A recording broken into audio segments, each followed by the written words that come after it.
Good afternoon, everyone. Thank you for joining us. I'm going to wait just another minute or so while we let people in.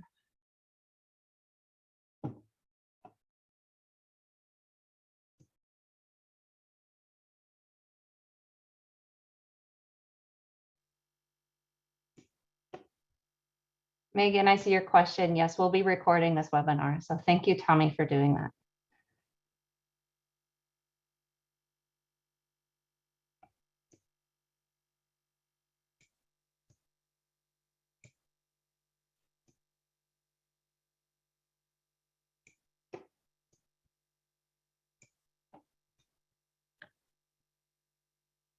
I hope everyone's day is going well.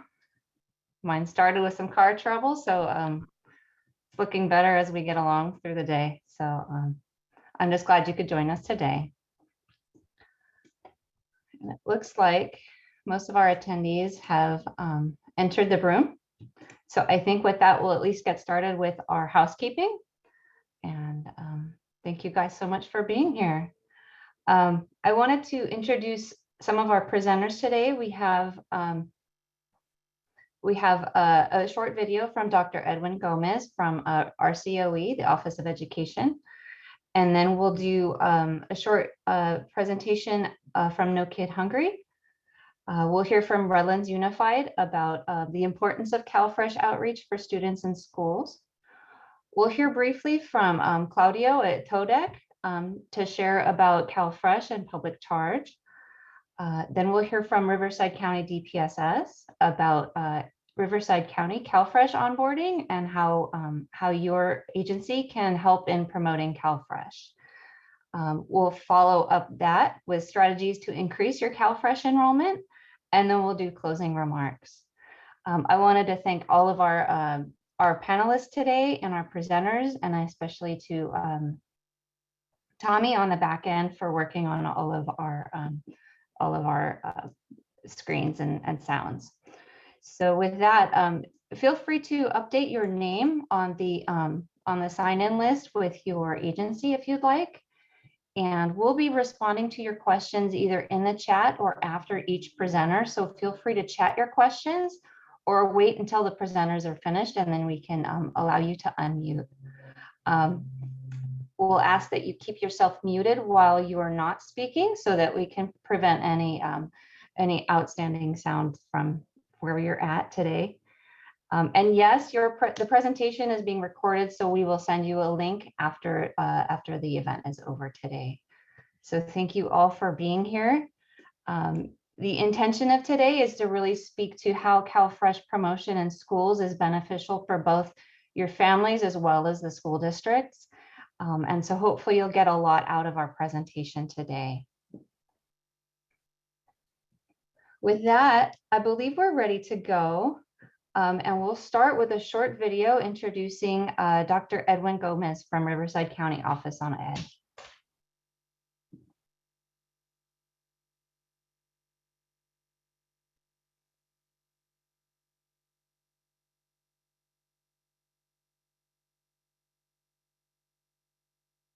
Hello and welcome to the Good for Students, Good for Schools webinar. My name is Dr. Edwin Gomez and I'm the proud Riverside County Superintendent of Schools. This afternoon, No Kid Hungry California and local child nutrition directors in partnership with other stakeholders will speak to you about how CalFresh outreach can make a significant impact on your schools, students, and families. According to the latest estimate, as many as 13 million children in the United States live in homes deemed food insecure. This term means those children spend each day wondering whether they will be able to eat or not. No Kid Hungry is a national campaign which focuses on federal and state programs that can make an enormous difference for those hungry children. CalFresh plays a critical role in reducing hunger and poverty by supplementing a family's food budget to ensure that each family member is getting adequate nutrition. Recently, California became the first state to promise 2 free school meals to every educational agency student. The Universal School Meals Program, which will launch in the 2022-2023 school year, is part of the state budget agreement reached between Governor Newsom and the legislature earlier this year. In 2019, 1 in every 7 school children in Riverside County were facing hunger. Today, that number has increased. CalFresh will be an enormous relief to many in our region. We are here today to discuss the ways in which CalFresh promotion will move districts forward and be beneficial for students. I want to thank all of you for being here, for supporting programs that promote child health, and for doing your part to end childhood hunger in Riverside County.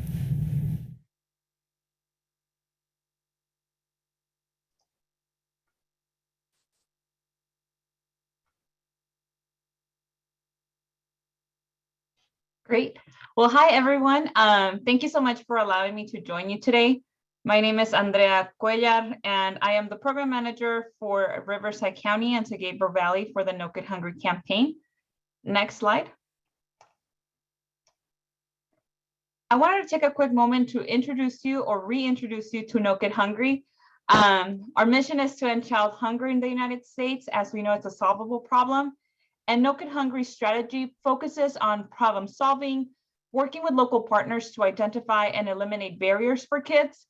And we do this through helping school meals, technical assistance to implement new and innovative programs, grants, advocacy, marketing, and pretty much anything that you can think of that can help connect kids with the food they need. Next slide, please. For those that might not be familiar with SNAP or CalFresh, as we call it in California, I'm going to give you a quick explanation. And later on during this webinar, we'll have CalFresh experts that will go into more detail. Supplemental Nutrition Assistance Program, SNAP, is the largest nutrition assistance program in the United States. It is the nation's first line of defense against hunger and the cornerstone of all federal nutrition assistance programs. This program helps low-income families and individuals to purchase nutritious, healthy food, and it does so by providing funds for groceries such as fresh fruits, vegetables, milk, meat, and more. This program can really make a difference for families who have to choose between buying groceries and paying bills. Next slide. So maybe you're wondering, so why CalFresh and why now? Why are we having this conversation and making the push? CalFresh not only helps families in need, but it also helps states and local communities. On average, for every $5 of CalFresh benefits spent, it generates $9.20 in total community spending. CalFresh promotion is important because it helps so many families in need, and we know that schools are some of the best ways to get messages out to parents. There are also compounding effects and benefits for schools when they promote CalFresh. When families get enrolled for benefits at a school district, it benefits the schools in return. When these students are enrolled, your direct certification percentages increase, which can benefit your LCFF funding through supplemental and concentration grants for high need students. This can allow you to apply for a community eligibility prohibition, also known as CEP, a program which increases access to school meals for children. And also, as we know, Universal Meals is coming to California next year, which makes it the perfect timing to implement this program and increase ISPs. Next slide, please. So I wanted to take a moment to give you some background on Universal Meals the Universal Meals program and why this is such a timely issue right now, and a little bit about how it's going to work in case you don't already know.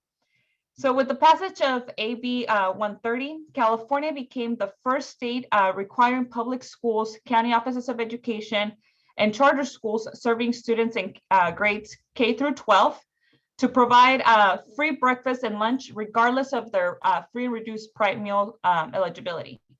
So this is a huge deal and an incredible step forward in fighting childhood hunger and achieving an equity for kids.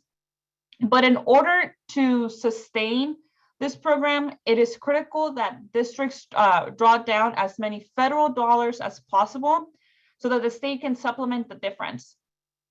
CDE, and I'm sure you guys joined these town halls, they have announced that all schools meeting the minimum identified student percentage, also known as the ISP, Threshold, which is currently 40%, must apply for a federal provision such as CP or Provision 2 by June 30th of 2022.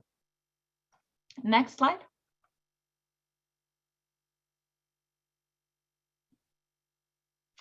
CP or Community Eligibility Provision allows school food service authorities to qualify for all children at a given school site for free meals without the use of school meal applications. Schools not on CEP must still collect meal applications and claim their meals based on their free and reduced status, even though all students will receive the free meals next year.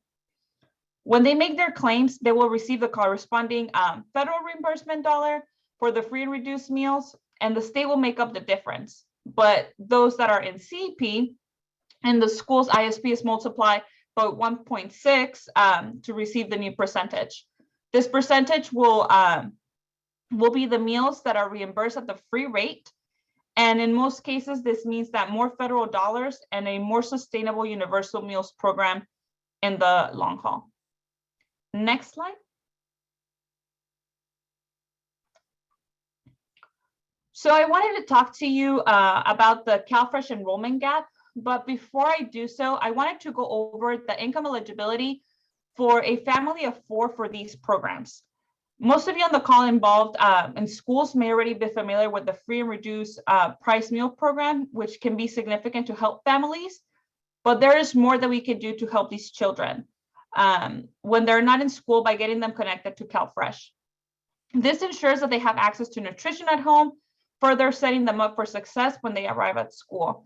So let's kind of just go over the income eligibility for these programs. CalFresh, in order to qualify for a family of 4, it would be $36,075.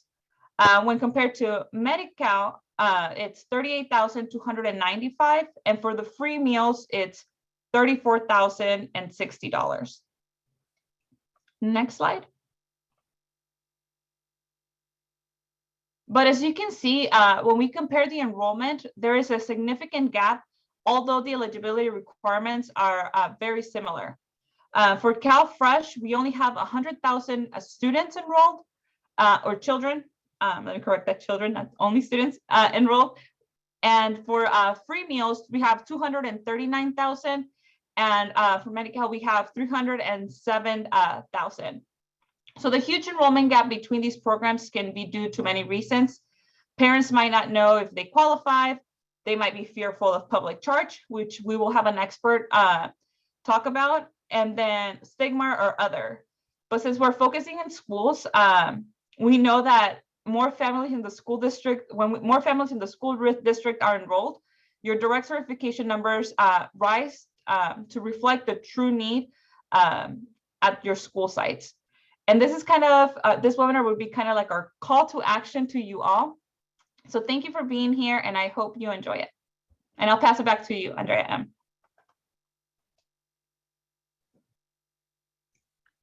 Thank you so much.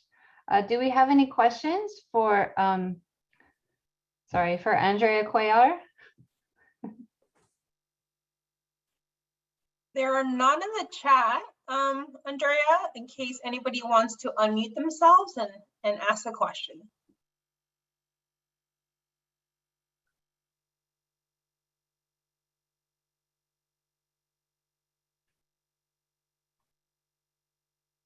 All right, I guess we don't have any yet, so that's fine. We'll continue with our next presenter.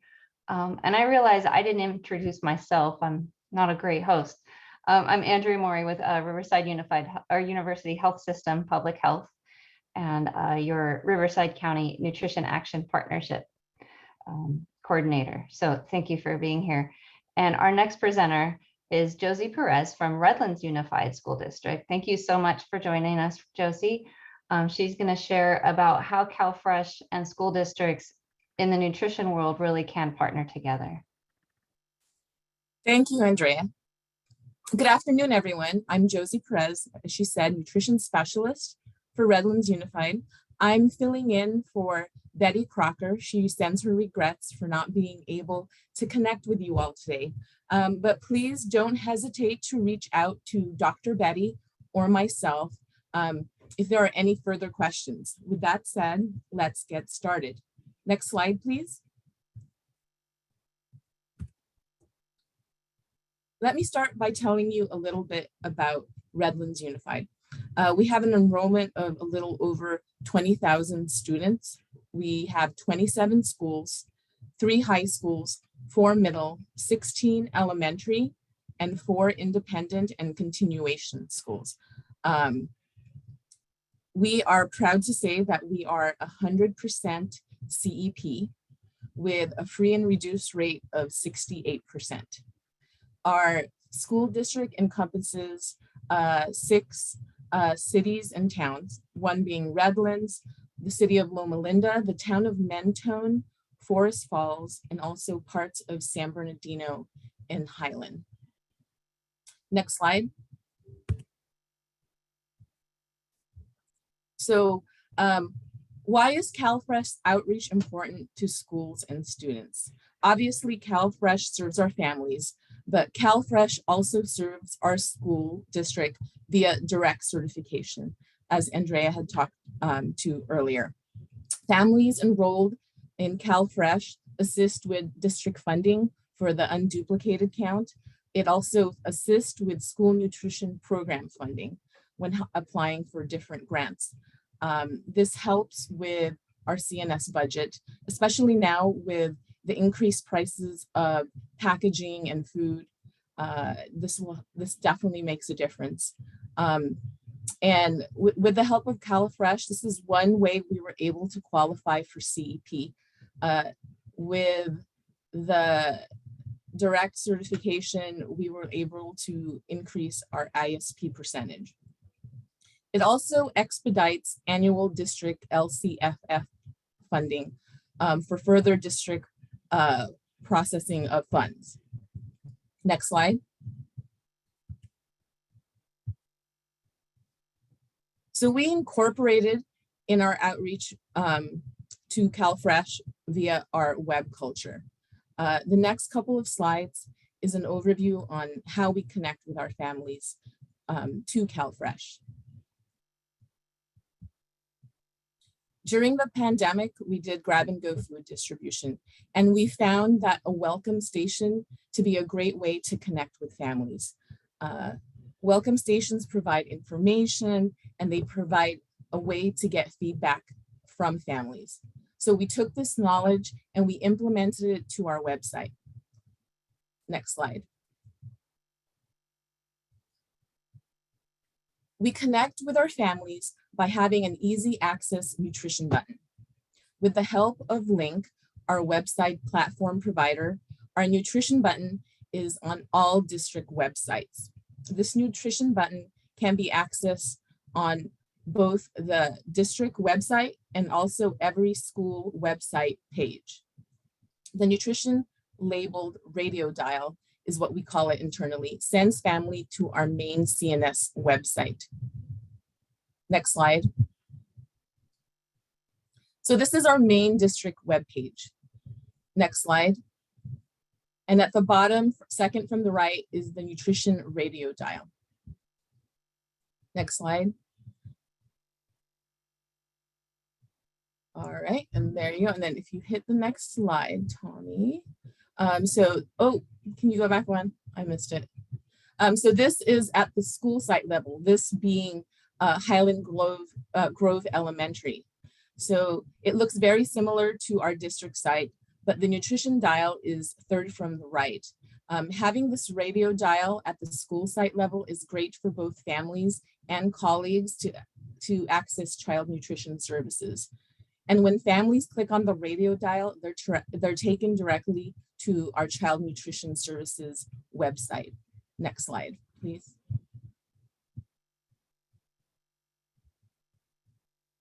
So this is our main landing page for child nutrition services. And if you can see that the CalFresh, the PEBT button, is the first button on that page. Next slide. It'll highlight it in orange, I believe. All right, and then next slide, please. And if you click on that, you end up on this page, which shows an option for the consumer to either pick the PEBT or the CalFresh option. Next slide. And then when you click on the CalFresh option, next slide, please. It'll take you to our information page on CalFresh. Now this info page was put together with the help of the No Kid Hungry toolkit. Next page. And on the top right, you'll find the info that it's also put together in Spanish, which also comes from the No Kid Hungry toolkit. And then in the middle of the page, you see we have the link to the CalFresh website where you can apply for CalFresh. And we also had an opportunity to put a YouTube video from Feeding America that is also in English and Spanish on how to apply for CalFresh. Next slide. So once you click that link, you are directed to the Benefits Cal websites to apply for CalFresh. Next page.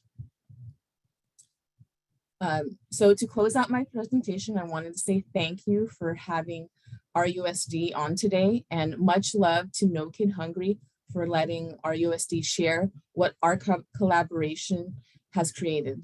Thank you. Now back to Daisy. Thank you, Josie. At this time, we're opening up. If anybody has any questions on Josie's presentation on the Redlands website, feel free to unmute yourself or put it in the chat.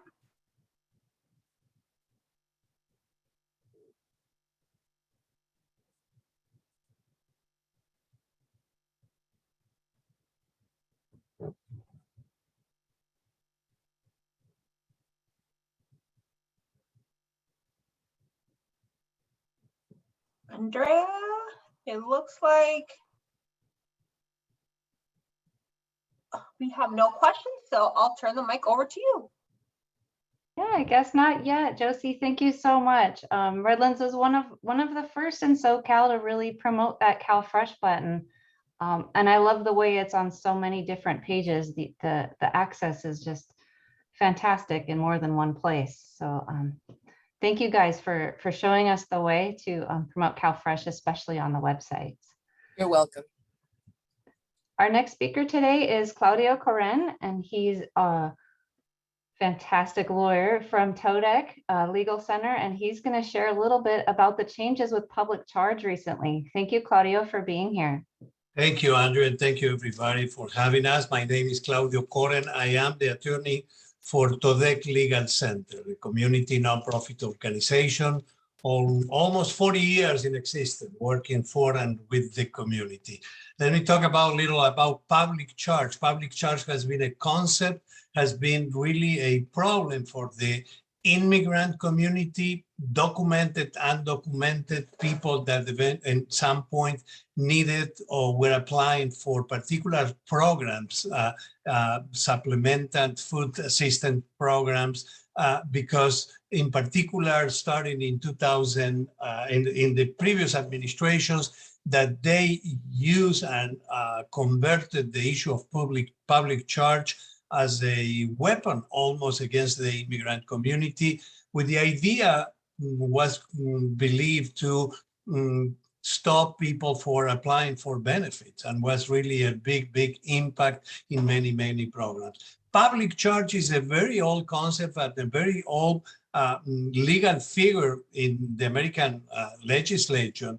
Goes back more than 100 years ago, and is simply a test. Public charge is a test for immigrants coming into the United States as a visitors or with immigrant visa, or for people inside the United States that they will change or want to change their status. Can be extensions, can be people that for the first time apply for green card benefits or adjust their status. But the reality is that, and that concept also referred to a person. And what the government say, well, a person who was or is likely to become primarily dependent on the government, but for support. And this is a very important concept to differentiate. One thing is to apply for particular benefit or supplemented benefit for your economy, your food supplements, assistance. And the other thing is become completely dependent on the government for substances. And this is the problem that many people believe, especially in the during the previous administration, that applying for any type of assistance, including, we are talking today about CalFresh and other programs, there will be a problem in the future for people that wanted to obtain green card benefits or change their status, or even green card holders believe that they affect those by the time that they can apply for citizenship. So this is and today, lucky, the new administration and the immigration authorities determine and is clear. The previous rule of the previous government regarding public charge has disappeared. It's no more applicable. And this is important to understand. You today, if you are not a citizen or you are a green card holder or you want to apply for particular immigration benefits, this issue of the public charge doesn't have to be your problem. It's not to your concern. Why? And I will explain why. First of all, apply only, as I said, to a particular group of people. Somebody that is outside the country and came here and goes over the immigration authorities at the embassies, or people inside the country that they apply for the first time for green card, adjustment of status, or change. Does not apply to green card holders. Does not apply to US citizens.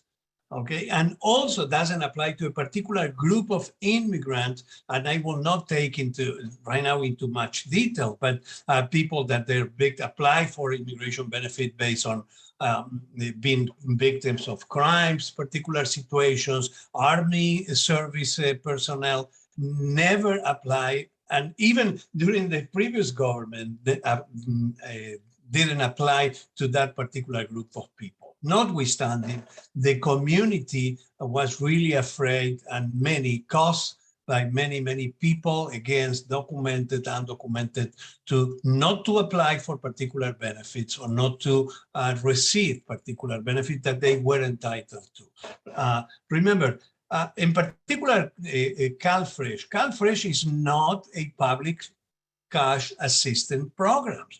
Those are supplemented programs that they were offered to the immigration community and to everybody that needed. So today, this is why I changed also the presentation, because before there were some particular programs that they were problematic. People receive SSI from Social Security, income from Social Security, some particular cash assistance. But today is practically is irrelevant to what type of programs are. We can say that public charge doesn't apply to almost any program in existence today that offer supplemental nutrition assistance to the public. Really important to understand that. One of the services that we provide are legal consultations, and I encourage people that have questions and even apply in the future and receive benefits.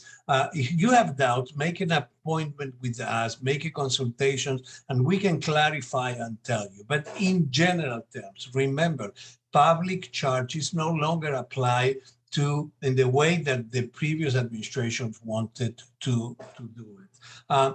Really important. There are only two situations in which public charge will be considered. Remember what I said, it's a test. But also, even if you receive a particular program that will be considered like SSI, supplemental income from the security, social security. The immigration authorities, they need to take in consideration the entire circumstances of an individual. And this include family, studies, situations, medical situation, health. And if they have somebody that they can help us, for example, is something that is called the affidavit of support that practically neutralize the issue of the public charge, because even if you need, or if you took something from the government, but was something temporarily, and you have somebody that can vouch for you, that can offer that affidavit of support, is no longer your concerns. You don't have to be worried about that.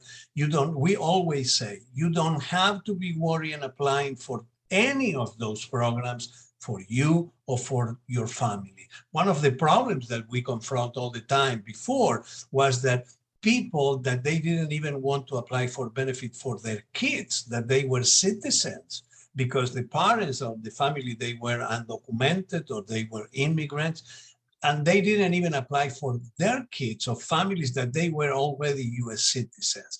And affected, I read the other day that they were millions in California in particular, that they didn't apply for many of the benefits that they were entitled to. And everything because of this, being afraid of this public charge issue. Remember, there is no, I always say, practically doesn't have to concern to anybody. If you take and apply for those programs and you qualify, remember, all those programs, they have requirements, and if they are very strict in determining who can apply, who can receive those, okay? Many programs exist only for citizens and not for undocumented immigrants, or for immigrants, green card holders. But in general, remember, public charge as a whole doesn't apply to green card holders, doesn't apply to US citizens, doesn't apply to many immigrants that they can be asylees, people that apply for asylum, people victims of crimes, apply for VAWA, for U visa.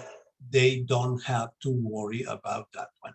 But even if you have a situation in which public charge services or benefit were received in the past, you don't have to worry about it, because will be an analysis of your entirely and current situations of your family finances, your family health, your age, what you do, how is your family compounded. And this is really, really important.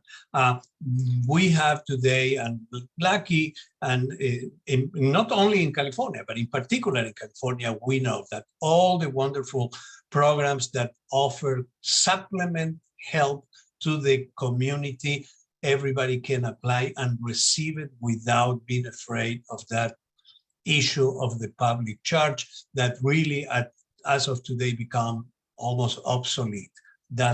Will not cause any problem for you in the future. If you have questions, please call us, call TODEC, go to our website, todec.org.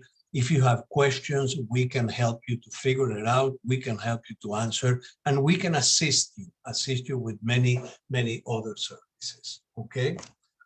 I appreciate the invitation. If anybody have any particular question, I will be glad to answer. Awesome. Thank you, Claudio.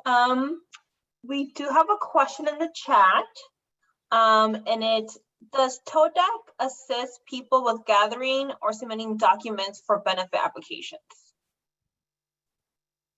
For benefit, it's not clear if they are referring to benefits of the particular programs or immigration benefits. TODEC, let me tell you what our services are.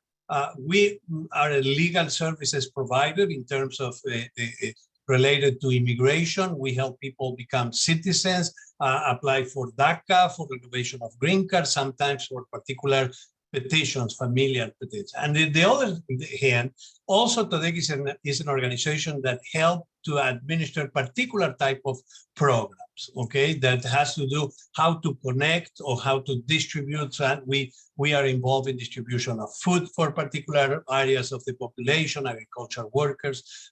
So if they're referring, again, the only thing that you have to do is make a phone call to any of our telephones, make the question, they will help you, they will guide you. And Claudio, here's another question. So we know currently CalFresh is not a public charge rule. What happens when there's a change of administration and perhaps that rule gets reversed? Yeah.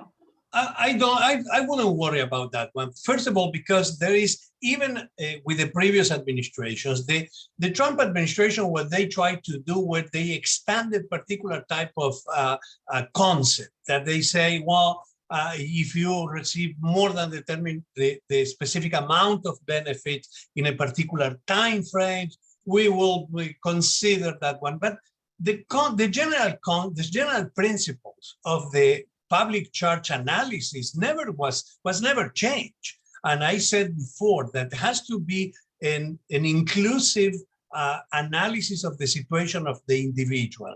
Even in some situations in which people receive some particular benefit in a particular time frame, it doesn't mean that that person was considered absolutely a public charge. Was even with the previous administration a situation in which you could overcome that analysis or that presumption. Remember that we are talking about here about a presumption that the person likely to become primarily dependent on the government.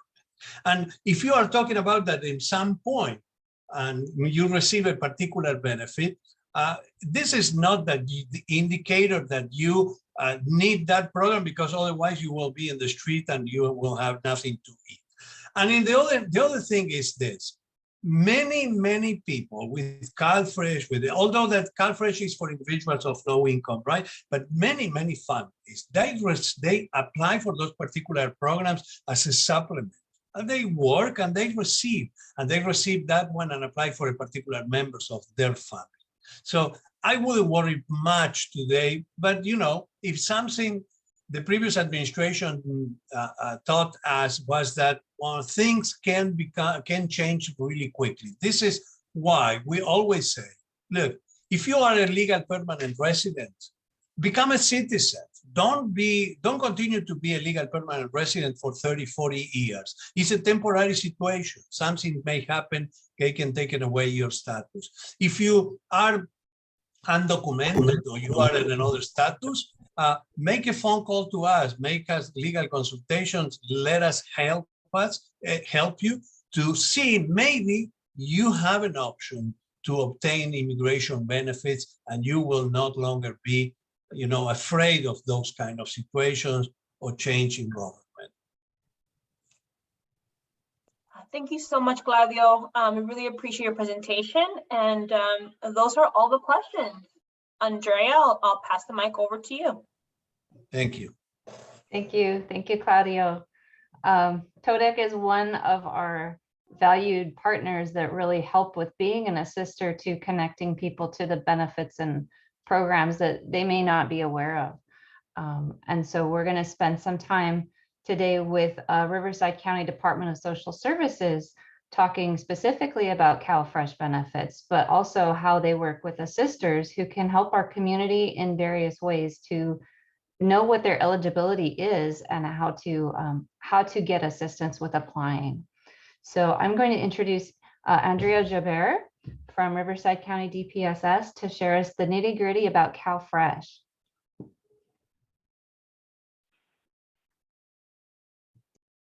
Hi, good afternoon, everybody. My name is Andrea Joubert. I am a supervising program specialist for the Department of Social Services Self-Sufficiency Division, and I am the third Andrea that you will meet today. This is my first time being amongst this many Andreas. So I'm going to be giving you all a CalFresh overview, which is what our whole focus of today is. Next slide, please.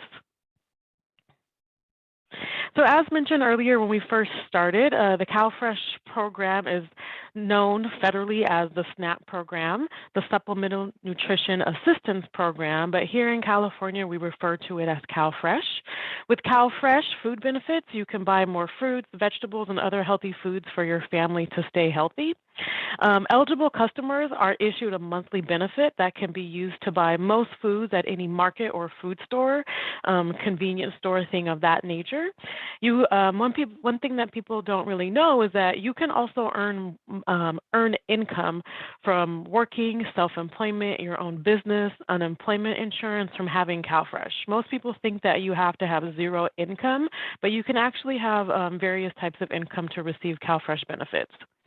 The amount of CalFresh that you're entitled to will also depend on your household size, your income, any expenses that you may incur, such as rent and utilities, or even if you have any daycare expenses for your children or for adult dependent daycare. Households with at least one other adult person with a disability or medical expense that's over $35 a month may also qualify for more benefits. But one thing that we do want to stress to you all is that each household is different. So just because one person you may know receives a certain benefit amount, that doesn't mean that it'll be the same situation for all households. All right. Next slide, please. All right.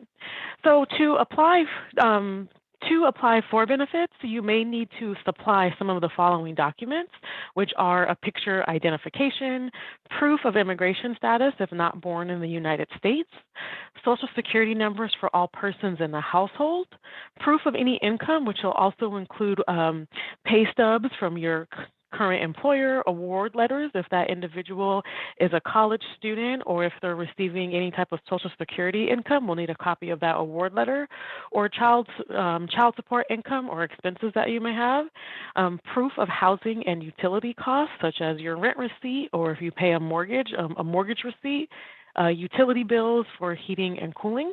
Also, if an individual is disabled or has a disability, or someone in the household has a disability, we will need proof of that as well. And then also child support payments to those for children that are not in the home. And then again, any proof of child care expenses. So if there's a child that goes to a kinder care, or even if it's a child where you pay a babysitter, we'll need proof of those expenses as well. Next slide, please. So there are various different ways that you can, there are various different ways that you can apply for CalFresh benefits. You can apply online at getcalfresh.org. Getcalfresh.org is an easy application source to apply from online. They ask you about 10 or so questions, and the application takes about 8 minutes or so. So if you know of individuals who only want to apply for CalFresh, please refer them to getcalfresh.org, or you can also apply at benefitscal.com. And that's what Josie talked about earlier when she spoke with Redlands Unified. Benefits Cal is a statewide website, so individuals can apply on that website, and they can select our county, Riverside County, and you can apply for various programs such as CalFresh, Medi-Cal, CalWorks, and General Assistance.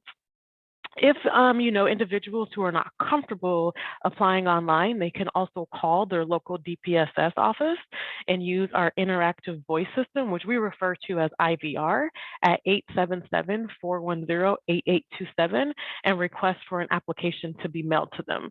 Completed applications can be returned in person at one of our DPSS drop boxes, which are located outside of each office, or you can mail it in or return it by fax. You can find our local DPSS office locations and hours if you visit our website at rivcodpss.org, and it will have a list of all of our office locations. We have 16 district offices here in Riverside County, so there will be an office that's close to you. Next slide, please. All right, so I do want to go over a little bit of the application process for CalFresh. So once an individual does submit a CalFresh application, it is assigned to an eligibility technician, which we refer to as an ET, and they will review the application and set up an interview for an appointment. The interview will either take place over the phone or in person, but we also want to note that any missed interview may result in a denied case. Most often than not, we're going to call an individual so that they can do that interview over the phone. And again, if you do miss that phone call, it may lead to the case being denied. So one thing that we're really stressing, and if you all can stress to your families, is that around the application time, the applicant is going to receive a phone call from the County of Riverside. It's going to look like a strange number. It may be a block number. It's going to be from a 951 or a 760 area code, but please encourage people to answer those calls that they're unfamiliar with.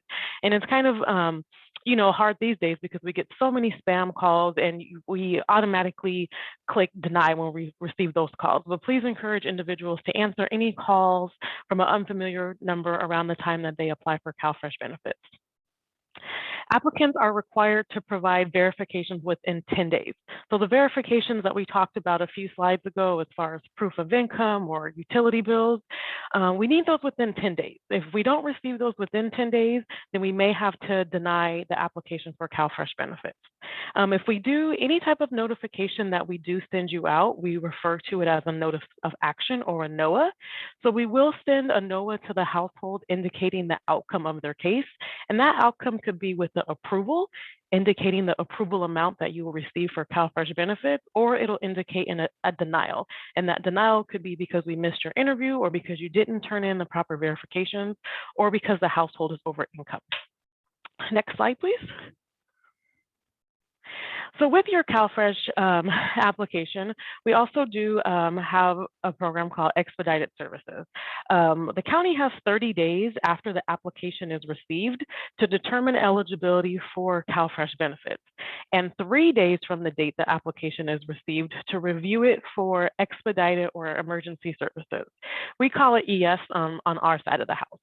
So expedited services are for households with less than $150 in monthly gross income and less than $100 in liquid resources, or whose combined monthly gross income and liquid resources are less than the household's monthly rent, mortgage, or utilities. Or lastly, if that individual is a migrant or seasonal farm worker household who are destitute with less than $100 in liquid resources, those individuals are eligible to expedited services. If you're not eligible to expedited services, which is again that 3-day issuance of benefits, it will take up to 30 days for your CalFresh application to be processed. Next slide, please. So once your application is approved for CalFresh benefits, those households will be issued an electronic benefit transfer card, which I'm sure many of you have heard is referred to as an EBT card. So CalFresh benefits can be used at any store that accepts EBT cards for food only. You're not allowed to purchase any alcohol with your EBT card for CalFresh benefits. Your EBT card is accepted at major grocery stores, local markets such as Sprouts, Trader Joe's, things of that nature, also wholesale or warehouse stores such as your Costco's or your Sam's Clubs. Your CalFresh benefits on your EBT card can also be utilized at restaurants, but only for individuals who are 60 years or older, homeless, or disabled. And there's a list on our Rivco DPSS website that will indicate which of those restaurants here specifically in Riverside County you can use your benefits at for restaurants. Our farmers markets here in Riverside County also do accept CalFresh benefits. Some of our farmers markets are also enrolled in the Market Match program. And what the Market Match program is that it means that you can use your EBT card at a farmer's market. And if you spend $10 in CalFresh benefits, the farmer's market will give you an extra $10 to spend in a token. It's a small token, it's gold, and it's redeemable at the farmer's market. So you get an additional $10 to spend in benefits. So it's an awesome program. And you can also go to the website listed above so that you can find out which specific farmers markets here in Riverside County do allow that. And then lastly, you can also use your CalFresh benefits at stores such as Walmart.com and Amazon.com to purchase fruits and vegetables for your home as well. Next slide, please. So what can be purchased with CalFresh benefits? I kind of went over it slightly, but CalFresh benefits, you can be used to purchase eligible items such as vegetables, beans, meats, dairy products, grains, nuts, and other fresh items. You can also use CalFresh benefits to purchase seeds. So if you like to grow tomatoes, peppers, anything like that in a home garden, you can use your CalFresh benefits for that as well. As I mentioned to you previously, you're not allowed to use CalFresh benefits to purchase alcohol, tobacco, vitamins, medicine, or non-food or household related items. And then again, as I mentioned, we have our restaurant meals program, which is for eligible homeless, disabled, and or elderly individuals who are 60 and above. Next slide, please. All right. So there are reporting requirements for CalFresh. So CalFresh recipients must complete 2 regular reports to complete their benefits. The first one is a STAR 7 report. So most CalFresh recipients are required to complete your semi-annual report, STAR 7, every 6 months, where we ask questions about your income and your household circumstances. We want to know, is your income still the same as when you initially applied? As well as, has anything changed in your home? Do you have a new address? Do you have a new phone number? Has anybody moved inside of the home, or has anybody moved out? So you're required to report that information on your STAR 7. The other report that you'll have to complete is your annual recertification. The CalFresh recertification period is 1 year for most households and 2 years for individuals, for seniors and individuals with disabilities. So if you apply in January of 2022, then in June of 2022, we're going to mail you a STAR 7 to your address on file, where you're going to let us know if everything in your home is still the same. If you're working, for example, and you work at Target, you'll have to provide current pay stubs from your employment at Target so that we can verify and update your case information. And we're also going to do that same thing in December of 2022. We're going to send out a recertification packet to your home address that you've given us. If nothing's changed from the STAR 7, we're going to send it to that same address on file. And this time it's going to be like a reapplication. So it's going to be a sticker packet that we're going to mail out to you. And we're going to ask you the same questions that we did at the STAR 7 and the same questions we asked you when you initially applied. Is there anything changed within your household? Okay, we want current income. If anybody's moved in or if anybody has moved out, you're required to report that at the recertification. So CalFresh recipients can also complete these reports online by using our Benefits Cal online system, which I briefly talked about. But now as we move into our next slide, I'll go a little bit more into detail about what Benefits Cal is. So Benefits Cal is our new and improved experience to apply and manage your benefits. Benefits Cal launched in September of 2021, where several counties within the state of California were all on one statewide system. It's awesome. It's a beautiful thing. Next slide, please. So Benefits Cal did replace See for Yourself in Riverside County. It will also replace Your Benefits Now in Los Angeles County, My Benefits Cal Win for our other surrounding counties such as San Diego and Orange County. And like I mentioned, we transitioned in September of 2021. There's still going to be ongoing changes in other counties that are coming on board to the system throughout 2022 and 2023. The great thing about this is that our neighbor county, San Bernardino County, they're also on Benefits Cal as well. So if you know individuals who are neighbors to the north, they're also using this system as well. Benefits Cal is a one-stop shop where you're able to apply for benefits such as CalFresh, CalWorks, Medi-Cal, County Medi-Cal Services Program, as well as Disaster CalFresh and General Assistance. So one thing many people are not familiar with, but if there is a disaster in California, such as a wildfire or a flood or earthquake, which you guys are all familiar with, if our state or our county has been declared an emergency zone, then individuals can apply for emergency CalFresh. We won't get into all those full details today, but if any of you guys have specific questions, we'll make sure we get information out to you all on Disaster CalFresh. Next slide, please. So what else can you do on Benefits Cal? As I mentioned to you before, you can apply for all programs at once, or you can apply for one individual program now and go back and apply for additional programs later. With Benefits Cal, you can get alerts on your case. You can talk to your caseworker, which we refer to as an eligibility technician. You can review messages from your worker. You can upload images, and some of those images that we mean are your pay stub information, your utility costs, your identification, social security card, birth certificate, things like that. You can take a picture of those documents and you can upload it directly into your case. You can complete your reports, such as your STAR 7 and your redeterminations, and you can access your benefits from anywhere in the world on this mobile device. It's not an app like Facebook or Instagram that you have to download. You actually use your web browser on your phone to access Benefits Cal. Next slide. All right, so there are available training and learning resources available to you all, since I know we're speaking to a specific crowd, a specific audience today. So you can go to the Benefits Cal YouTube page and click on the links, and you're able to understand and learn how Benefit Cal works. There's a video on welcoming to Benefits Cal, how you can create an account within Benefits Cal, how to apply for benefits, how to link a case if you previously, if you know individuals who have an existing case with Riverside County, they can link their current case or their active case to Benefits Cal, uploading documents and reporting changes. So there's several links and they're all on a YouTube page for you all to view. Each video is no longer than about 3 or 4 minutes or so. Next slide. So as an organization, we do hope that as a school district organization, I know we have various different partners here today, we do encourage you to set up an account through Benefits Cal where you register as a community-based organization. When you set up yourself as a community-based organization, you can help people apply for CalFresh benefits, Medi-Cal, all of our self-sufficiency programs. You can help them apply as well as check on their application status throughout their application period.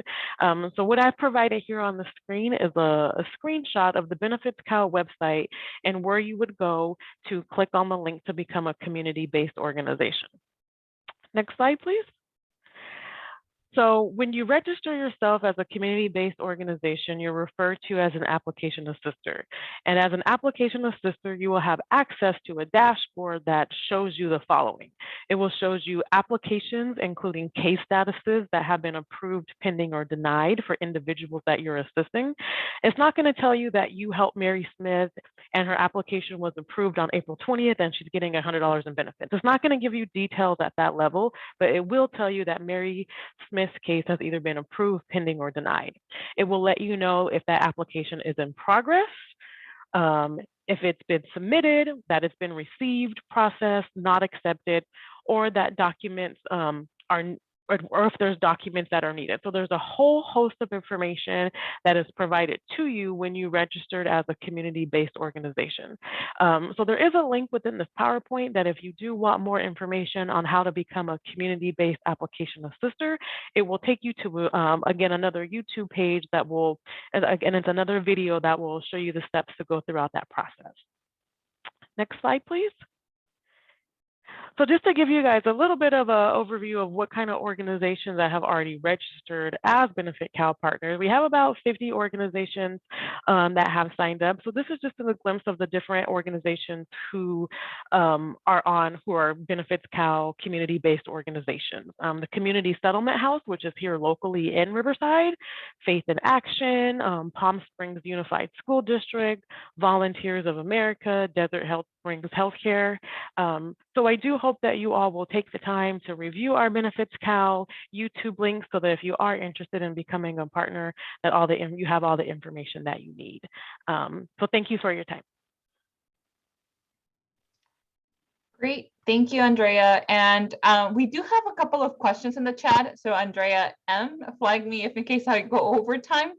But the first question is, can an individual who is not a citizen but has a green card, can they apply for CalFresh?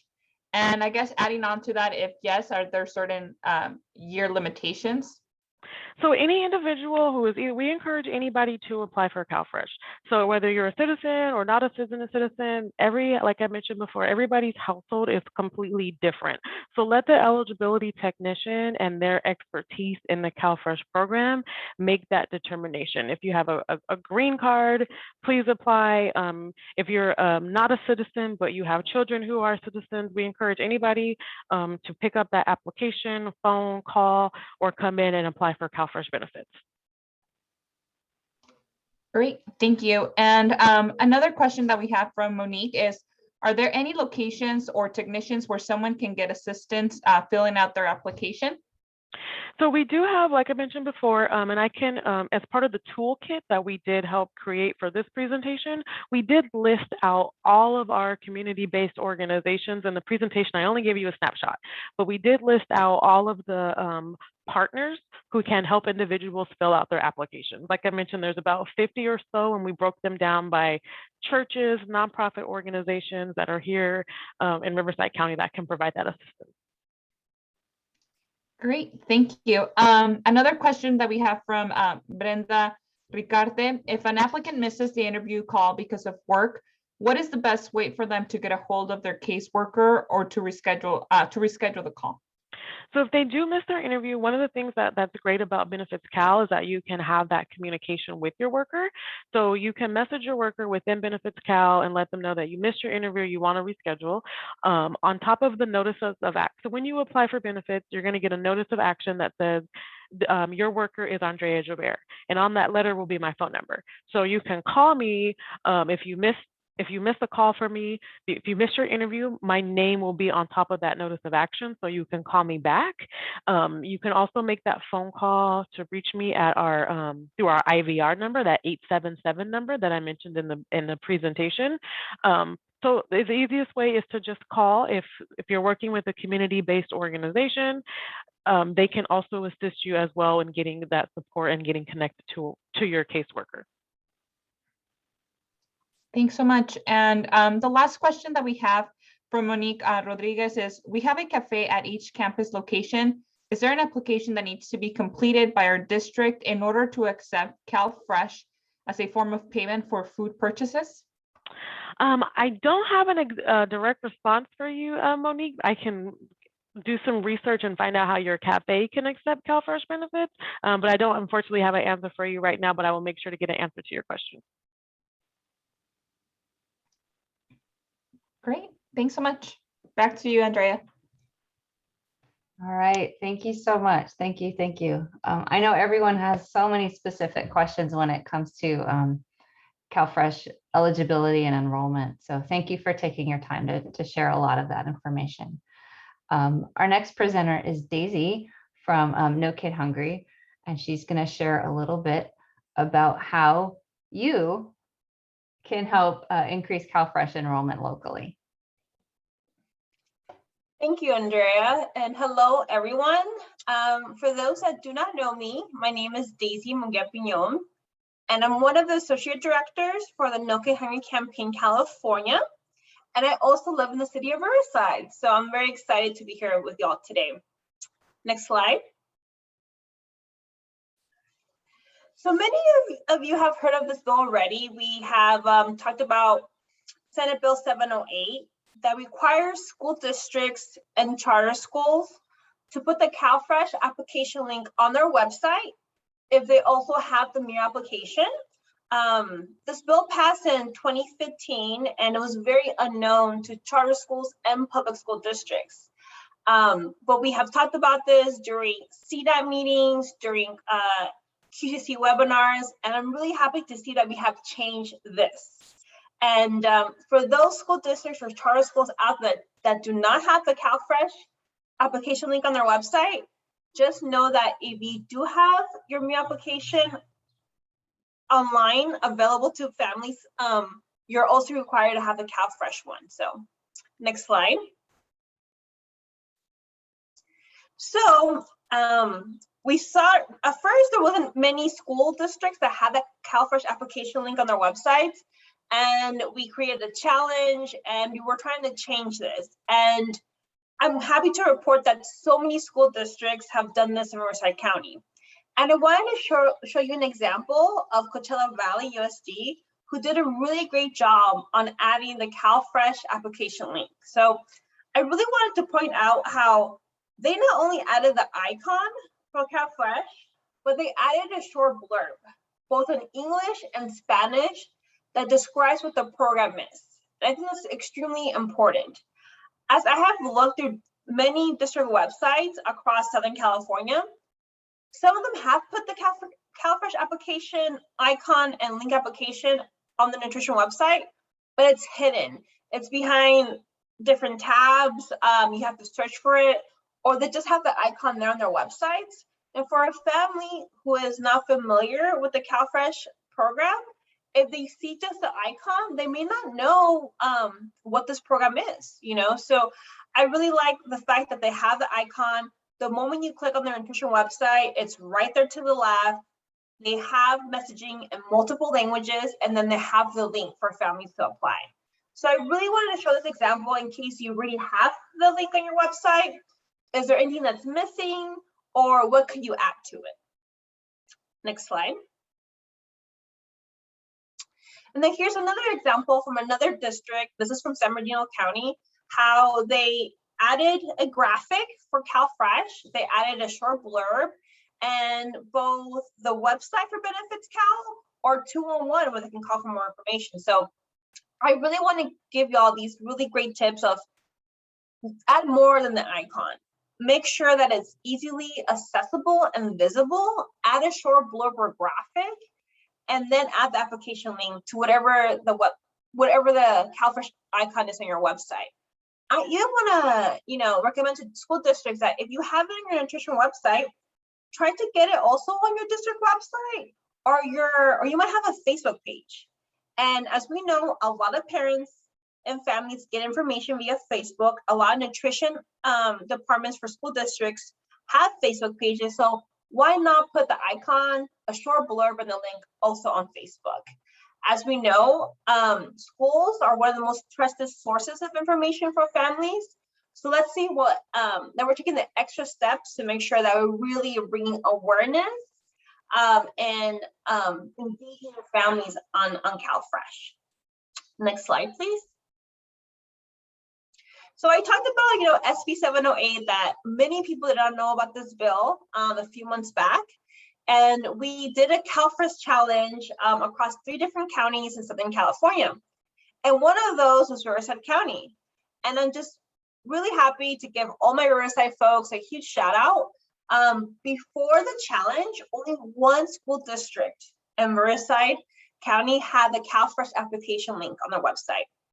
And I'm happy to report that now 15 out of 23 school districts have it, and 3 charter schools. So applause to all of you. Extremely proud of the work. Let's get it to 100. So if you know of a school district who doesn't have the link, talk to your peer, tell them the easy steps you can take to change this. And also, as part of our CalFresh challenge, we did a raffle where 3 lucky winners won $500. And I'm happy to report that our winners for the CalFresh challenge were Romeland Elementary School District, Albert Unified School District, and Temecula International Academy. These 3 school districts won $500 to use on whatever they wanted to help with staff morale, capacity, for lunch, for a barbecue. So again, congratulations to our winners, and let's continue going with this momentum. Next slide. Now that we brought more of a focus to SB 708, I want to talk about this other bill that's a great strategy also for CalFresh, and this is AB 402. And this bill has been around since 2016. And what's really cool about this bill is that it allows local school districts, charter schools, even private schools to enter into an MOU, a partner agreement with a county welfare department, so your local county office or social services, to enter into MOU together where you can use the meal application and make some very easy modifications to it, where a parent can consent based on the income they have reported, that they're okay with someone to reach out to them if they might be eligible for CalFresh. I think this is a really easy step. As Andrea said, there is a gap between families who are on free meals and who also qualify for CalFresh but are not on the program. So if we're able to use our meal application as a first step to identify families who possibly are eligible but may not be on the program because they don't know about it, because of fear, because of stigma, a parent can check off, sign off, and say, hey, you know, I give consent, someone can reach out to me. So we don't know what district in Riverside County who's doing this. So it'll be great to see this level of innovation and collaboration with the county office. If there's any, you know, there has been some reports out there about this bill that one of the restrictions was funding that, you know, so if you need funding or anything to change your application to help you launch this new initiative, reach out to No Kid Hungry. You might be able to help you. But this is next slide. This is a great way to close that gap. And then here's another example of a parent consent form. It can look very different. I'll pull in the link, a letter from the California Department of Social Services that really breaks down what the requirements are for the partner agreement, but it can look like a letter like this. It can be a checkbox. So it's very clear what you can and cannot do. And again, we're really looking for that flagship school district, charter school, who wants to, you know, really innovate and play a role in closing the CalFresh gap. Next slide, please. So now we're going to take a look at our 2 CalFresh toolkits that can really help you with strategies to increase CalFresh enrollment for children. Next slide. So as Andrea was speaking about earlier, Riverside County's Department of Public Social Services partnered together with No Kid Hungry to really make a toolkit that was specific to Riverside County. In this toolkit, you'll find the offices of social services. You'll see how you can add the CalFresh application link to your school website. Next slide. You'll see web posts. You can use emails, call scripts in English and Spanish for your families. You can see there's a flyer there that you can, you know, add your logo on there, modify it. So it's really, you know, a go-to place for anything in regards to outreach for CalFresh. Next slide. And we're really excited to launch our CalFresh social marketing toolkit. It is fresh off the presses. It is launching very soon on our state No Kid Hungry website. The link's right there on the slides. And this toolkit has graphics and social media posts in 13 different languages. Here's an example of the post in English, but again, it's all there for you to do posts on Instagram, on Twitter, on Facebook, on graphics you get your logo onto, and again, in 13 different languages. So please find that on our state website. Next slide. And I really want to talk about partnerships. You know, we have school districts on here, we have nonprofits, we have county offices. So I think in order to really close the CalFresh gap and make sure that families that are food insecure, that are looking to these resources, know about these programs, is working together.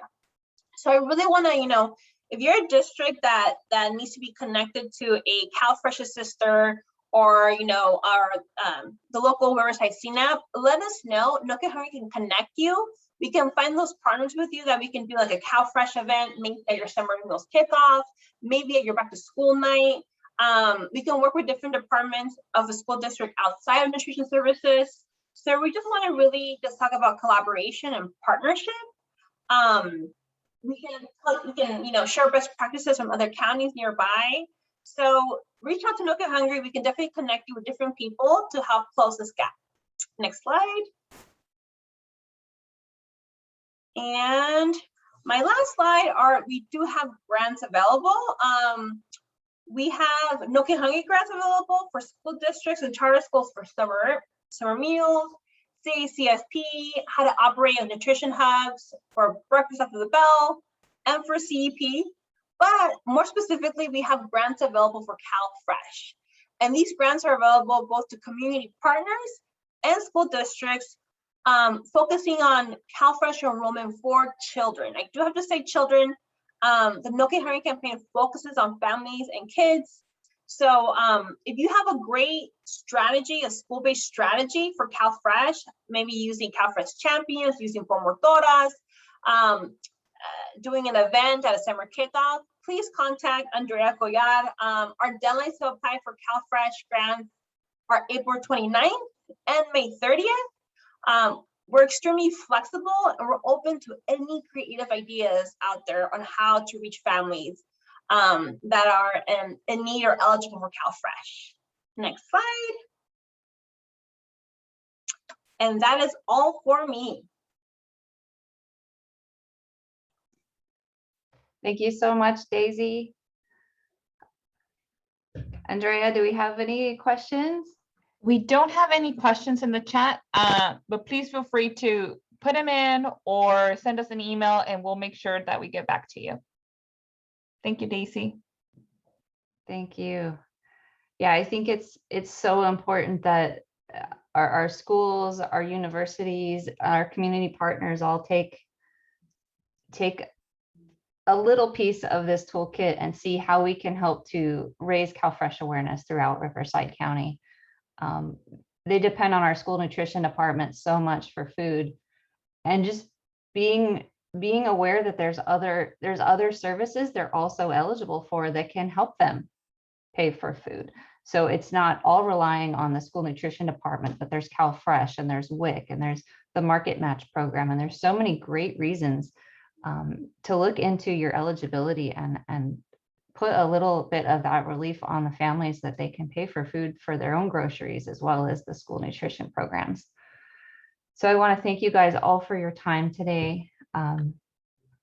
This is an excellent partnership. None of us individually could have pulled this off without the support of No Kid Hungry. So I wanted to thank you guys, especially for hosting this and for pulling all of these partners together to share our experience with how to help kids to have more access to healthy food, and in ways that it can really help the school district with their goals, improving the need that's in their community as well. So I believe there's a webinar survey at the end when you leave the webinar. So please take a moment to fill that out and give us feedback on how today's webinar went. We have a county Nutrition Action Partnership meeting on May 5th. So hopefully we'll see some of you there. We've got Daisy's email information as well in the messages, and we'll be sharing this recording at the, once we finish up. So I'd like to thank all of our speakers and attendees. Thank you for being here and have a great day.